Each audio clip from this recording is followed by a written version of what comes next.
coming. John Mark. Mary, please, I need to speak with you. Well, of course. Come in. Oh, may I fix you a cup of tea? It may take a bit because I'm still trying to figure out where John keeps everything in his house. I look where I think a woman would put something and, oh, good. There's nothing there, but bachelors. No, thank you. I've actually come for more than a casual conversation. Then you will have my undivided attention. Please, sit down. No, thank you. I don't think I could. Far too much on my mind.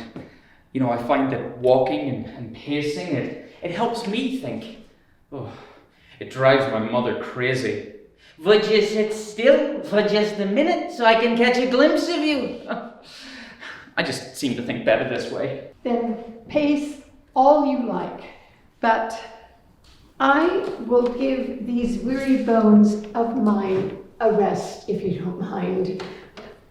Often it seems the trivial and the mundane always have a louder voice than more serious matters.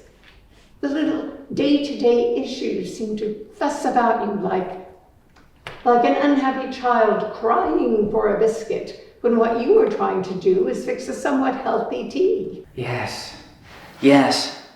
Is it those little annoyances? The ones that nip at my heels, that make me stumble more than once before I finish the race? Is it those little things? Or is it our focus on them? Is it our obsession with them? You know, my mother will say, don't let it distract you. Just kick it out of the way. Just keep on running. But it's not that easy. Perhaps God designed it that way, to give us a bit of distraction from time to time from those larger things that might drive us to despair, like the cross. I wish I could be more single-minded. I wish I could be more like Jesus. What do you mean? The cross. His single-mindedness towards the cross. It's almost as if it was his goal, his finish line. You know, I look back on everything that's happened this week. It's not just his death, it's the process of it. He didn't let anything keep him from the cross. Why? I've heard him teach. I've seen him speak. And I've seen him take on the most learned of Pharisees, all of whom were intent on nothing but destroying Jesus, and he stopped them with nothing but his words. Surely he could have persuaded Pilate. Pilate didn't want this. He wanted Jesus to go free. Why else would he have tried to release him? Oh, but those people, the people stirred up by the very same Pharisees that Jesus had out-taught and outwitted and outloved time and time again, they wouldn't stop. Surely Jesus could have persuaded Pilate, given him a reason not to go through with the crucifixion, but he didn't. Why? That is a question only he could answer. But you said you came to see me. What possible advice could I give to such an animated young man? Oh, your son, Jesus, is what I'm hearing true? The women, they saw him, they spoke to him, the tomb is empty. Is he alive like Lazarus? Young man, you are asking the same questions I've been asking since I first heard myself. I'm glad you're here. Perhaps together we can make sense of this puzzle. A puzzle I've been trying to figure out since I was a young girl. I don't know if the puzzle is really that complicated, or if I'm just having trouble accepting the simplicity of it. What puzzle?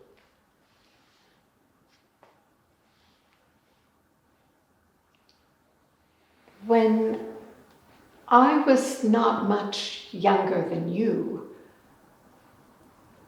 I was visited by an angel of the Lord.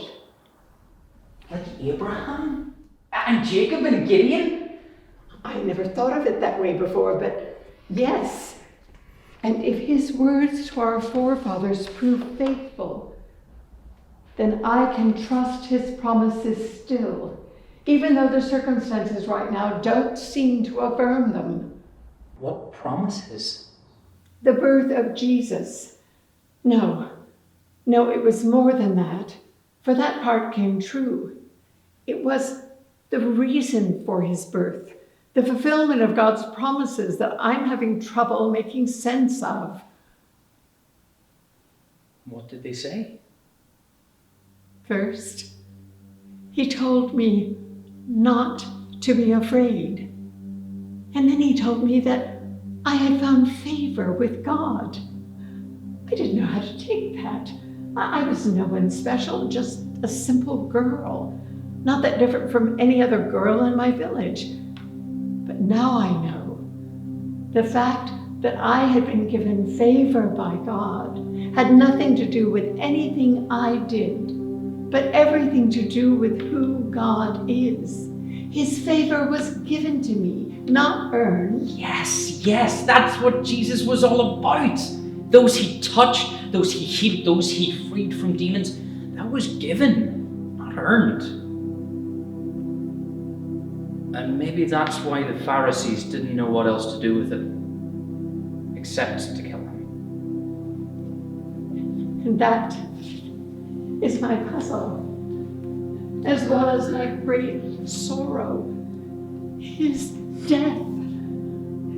The angel said Jesus would become the greatest of men. He would be known as the Son of the Most High God. God would give him the throne of his father David, and he would reign over Jacob's family forever. I believe those promises like our people have been taught. The Messiah, a liberator to free us from the Romans. And my logic said, if he would rule forever, he would live forever. He didn't have an earthly father. His father was God Almighty. Somehow, I never thought Jesus would be touched by death. As I watched Jesus die on that cross, I not only lost my son, I thought that God's promises had lost their power. And if his promises could lose their power, could he lose his power? Oh, what dangerous paths our minds can wander down when we take our eyes off of the author of life, when we measure time through our own limited understanding. Those are the things that nip at our heels, as you say, that demand our focus from the most important thing in life, what God is doing right here, right now. And what is that? God's redemption of his people. And if Jesus is alive, And the cross was his goal. Did Jesus know that all along? Is that what he was praying about the night he was arrested? is what Jesus was praying about? What pieces of this puzzle do you possess? I was there the night he was arrested. And you have not told this to anyone because? Because of what I did or didn't do. Will you tell me, please?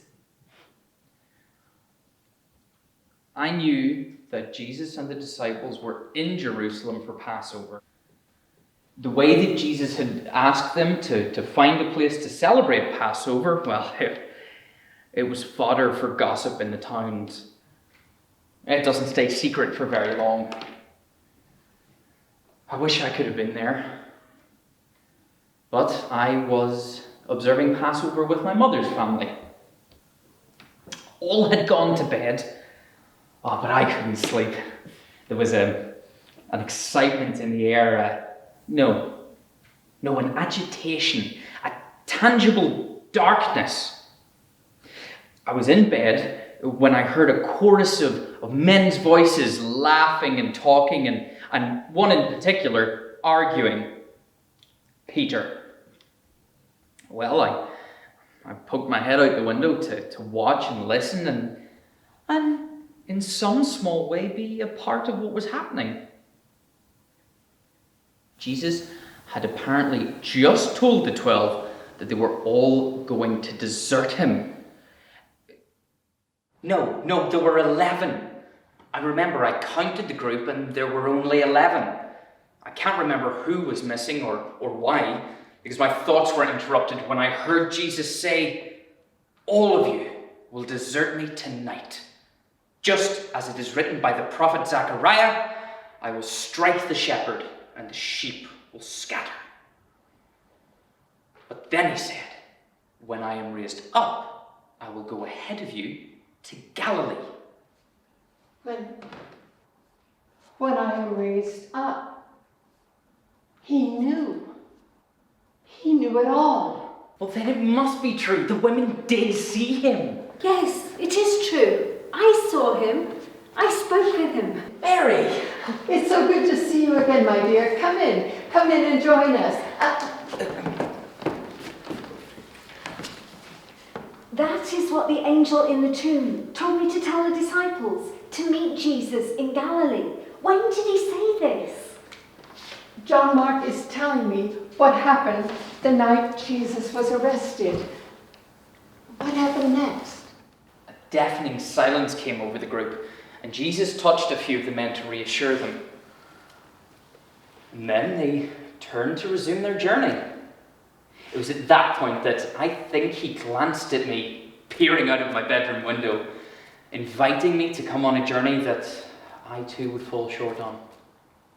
I can't be sure, because all of a sudden the night was shattered with Peter shouting, "No, Lord! It doesn't matter who else turns his back on you. I will never leave you." Jesus raised his hand to silence Peter. Although it wasn't to rebuke him, there was love in his voice.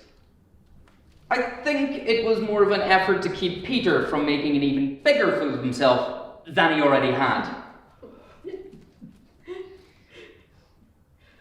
Jesus looked at Peter and he said, "Mark my words, this very night, before the cock crows twice, you will have denied me 3 times.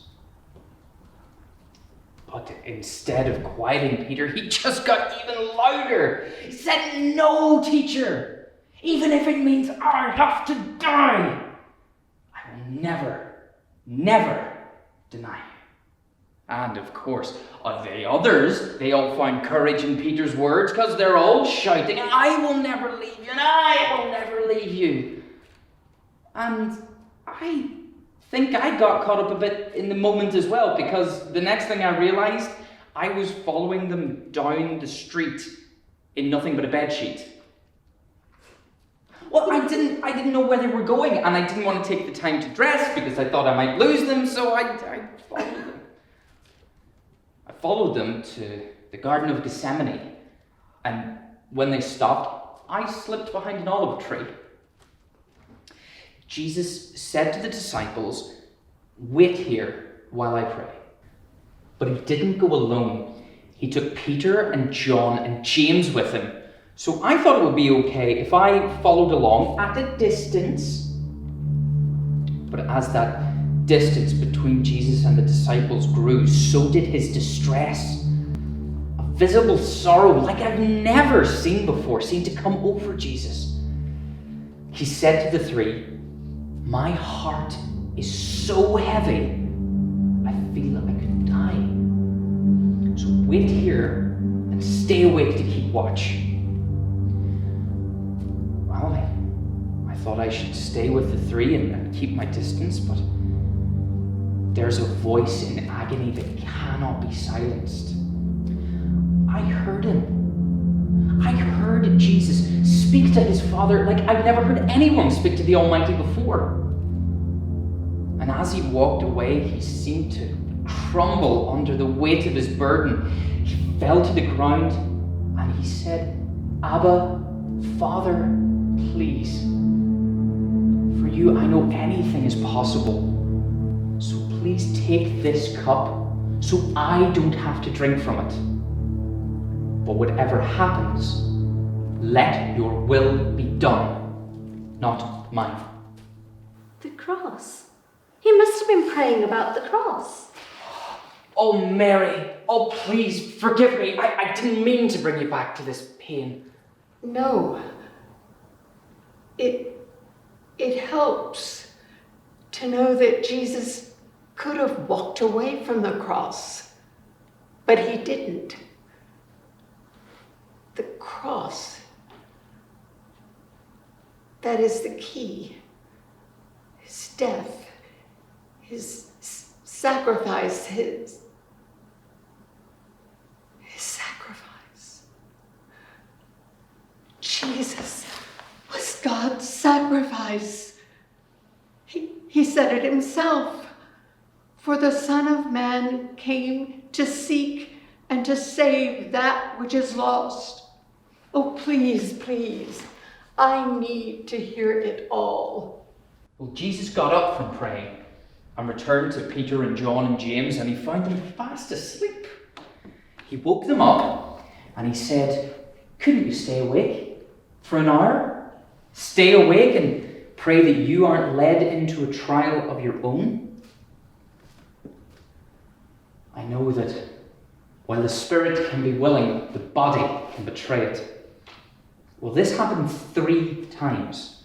Jesus praying for his Father's release, and then returning to find the disciples fast asleep. And when it happened the 3rd time, Jesus said, "The time has come. The Son of Man will be betrayed to the hands of sinners. Get up now and let's go, because the one who is going to betray me is close by." Jesus could have walked away. He could have slipped behind a tree and left the garden untouched. That's what I would have thought he would do. And I suppose that's what the disciples thought he would do too. But Jesus turned and walked in the direction of the crowd. And Judas, the one who was missing when I saw them in the street, Judas was approaching with a large group of people, agents of the priests, the scribes, the elders of Jerusalem, all of them armed with clubs and swords. Judas approached and greeted Jesus with the customary kiss, and greeted him as my teacher. How could he have done that? The crowd immediately grabbed Jesus and took him into custody. And his disciples, did they just stand there? Well, Peter drew his sword. Actually, it was more of a small dagger. And he cut off the ear of one of the slaves of the high priest Caiaphas. But even as Jesus reached out his hands to heal the man, he said, "Am I a thief? Am I a bandit that you have come here with daggers and swords and clubs to take me in? I sat with you in the temple every day, and you could have taken me then, but you didn't. Let the scriptures be fulfilled." Let the scriptures be fulfilled. Which scriptures? All of them. Do you remember?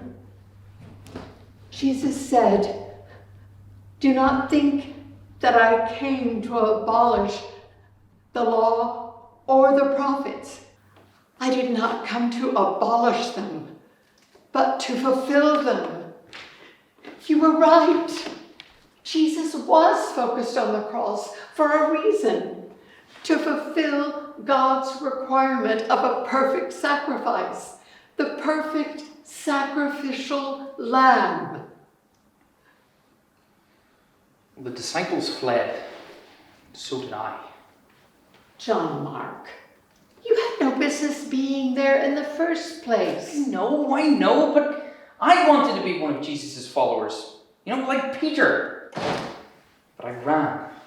Like Peter, and like the rest of them. I cannot say I wouldn't have done the same thing.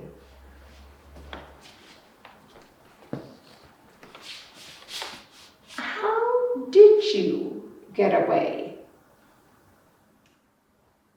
Well,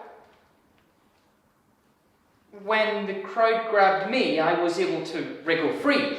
They only got a hold of my bedsheet, so I was able to leave the garden with nothing on. Oh, my poor boy.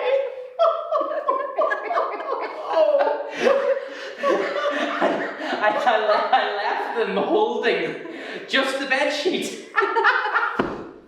My mother's best bedsheet. Well, I, for one, am glad you're safe. I know, but I had to let go of the sheet in order to escape.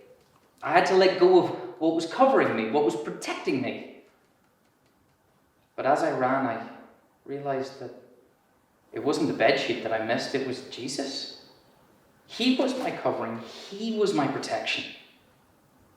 And I let him go to run. And he would forgive you. We all miss the mark. We all fall short. Well, not all of us. Oh, yes, all. Even me. Oh, what? When Jesus left Nazareth to begin his ministry, to begin what I thought would be his rise to the throne of David, let's just say that this Jewish mother did not think he was going about it the right way. Like once, his brothers and I went after him to set him straight, to bring him home. We thought he had gone mad. Oh, yes, I have missed the mark more than once. And the disciples. Those men who were closest to him. Do you know where these men are now? These disciples who said they would give their lives for him. These disciples whom the angel told me to tell would meet them in Galilee. They are locked together in a room somewhere, hiding in a tomb they made for themselves out of their own fears, as if a locked door could keep the Roman soldiers out. Or keep Jesus out. What? Well, you said it yourself. Or at least the stories I've heard you women say speak of it. You know, that Jesus' grave clothes, they weren't unwrapped. They were still together, like he had just slipped out of them. Yes, that is what we saw. Well, if Jesus can slip out of his grave clothes, and he can slip out of a tomb, and slip out of death, then I imagine he could probably slip through a locked door. The simple faith of youth. What? The simple faith of youth. Oh, Mark, don't lose that. Don't lose that ability to believe that anything is possible. Jesus once said, don't stop these children from coming to me, because unless we can become like them, we will never enter the kingdom of heaven. Oh, Mark, you beautifully brilliant boy. Excuse me, young man.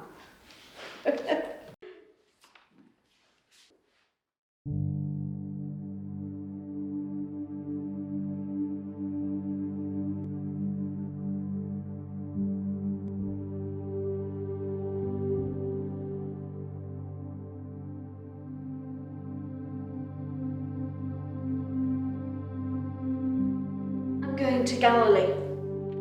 What? I'm going to Galilee. Why? that is where the angel told me to tell the disciples to meet him in Galilee. But I hadn't remembered then what I remember now. Jesus told us he was going to rise. When the Pharisees asked for a sign, Jesus said, the only sign you'll be given is the sign of the prophet Jonah. Jonah spent 3 days and 3 nights in the belly of a great fish, as the Son of Man will spend 3 days and 3 nights in the belly of the earth. But I didn't remember that until after I spoke to him. Yes. I went to the tomb with the other women to finish preparing Jesus' body for burial. I was devastated by what we found. An open tomb and what we thought would be an empty grave. But inside the tomb was a man. No, more than a man. A being, all in white, as bright as light. He was just sitting there as if he had been waiting for us. He said, don't be afraid. You have come seeking Jesus of Nazareth, the one who was crucified. He is gone. He has risen. See the place where his body was laid. That's when I saw his grave clothes, still wrapped together. He continued, go back and tell Peter and his disciples that he goes before you into Galilee, just as he said. You will see him there. So I ran to tell Peter. He and John immediately ran to the tomb and I followed behind. But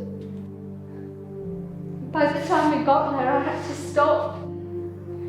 We collapsed outside the tomb, grieving, crying, my tears springing from a well so deep inside, so birthed in pain I could not stop them. When I looked up, I saw the man in white and another man sitting at the head and feet of where Jesus' body once had been. I heard a voice ask me, why are you weeping? They have taken my Lord away. I cannot find him. I turned away and saw another man just in front of me outside the tomb, but I could not stop my tears to get a good look at him. I thought perhaps he was the gardener. He also asked me, woman, why are you sobbing? Who is it you are looking for? Sir, if you are the one who carried him away, then tell me where he is and I will retrieve him. Then I heard him say my name. I knew it was Jesus. I cried out Rabboni and ran to him. He said, Mary, you cannot hold me. I must rise above this world to be with my Father, who is also your Father, my God, who is also your God. Go and tell this to all my brothers. Do not hold him. But that is all I long to do, to wrap my arms around my son one more time. I don't think that is what he meant. He told us before the cross that he would rise. The angel told us he had risen. The 2 men told me again that Jesus was alive.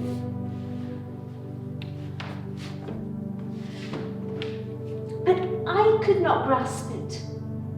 I could not understand all of who Jesus was, all of what he had done.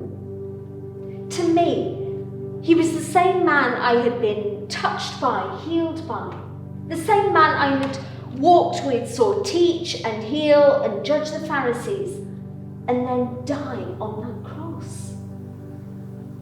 All I wanted was the Jesus I knew. And though he is all of that, he's more. He's so much more than I could understand at that moment. I think perhaps that is what he was saying to me. Don't hold me to the man you once knew.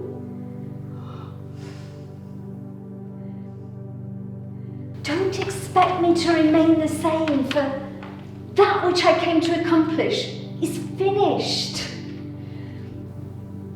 All that we thought the Messiah would be, he wasn't. He confounded us all by being who we never expected, but who God purposed. It's as if God chose the foolish things of this world to shame the wise, the weak things of this world to shame the strong.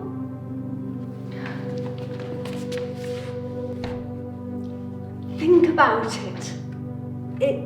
It wasn't the disciples. It wasn't the religious leaders. It was a small group of women. We were the first to find the empty tomb. We were the first to hear the good news. We were the first to see him alive. And we were the first to be told to tell others that he would be in Galilee. So you want to go to Galilee? Right now? There is no better time to meet with Jesus than right now. And you don't even want to wait for the disciples? They have been told the choice is theirs to make. It's a choice we must all make for ourselves. Let them hide in their room if that's what they choose. They must make their own decision to find him. Just like you, they have to let go of the world they have wrapped themselves in and run to him. Before I met Jesus, I was ruled by 7 demons. I had not one, but 7 masters telling me what to do, what to say, how to live. But now there is only one whom I will listen to, only one whom I will follow, and that is Jesus. He said to meet him in Galilee. He found me once when I was locked inside my own prison. But nothing, absolutely nothing kept Jesus from me then. From finding me, from forgiving me, from freeing me from my demons. And now nothing will keep me from him. He did not let anything stop him on his journey to the cross. And nothing could stop him from rising from the dead. So what could possibly stop me from meeting him now? A trip to Galilee? The disdain of those who refuse to believe? Fear of what others might think? He said he would be in Galilee. So, a trip to Galilee. No, a journey to Jesus, whose name is to save. Some knew you as Lord. I knew you as friend. Some say you were dead. I say you rose again. We all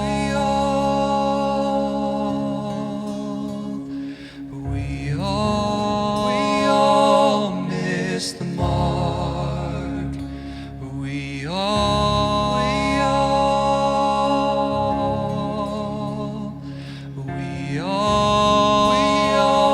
miss the mark all but Jesus,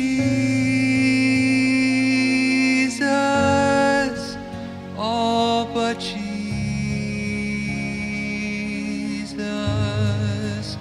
all but Jesus, all but Jesus.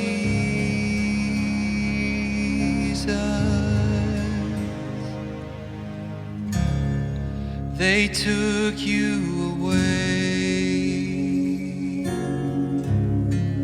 a sacrifice was made, the scriptures fulfilled,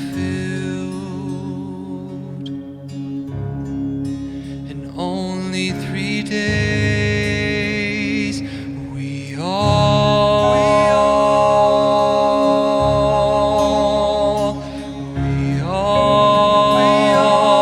missed the mark. We all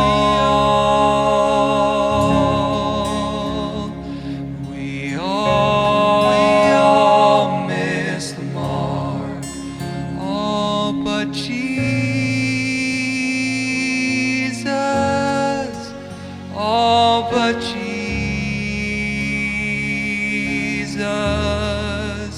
all but Jesus, all but Jesus.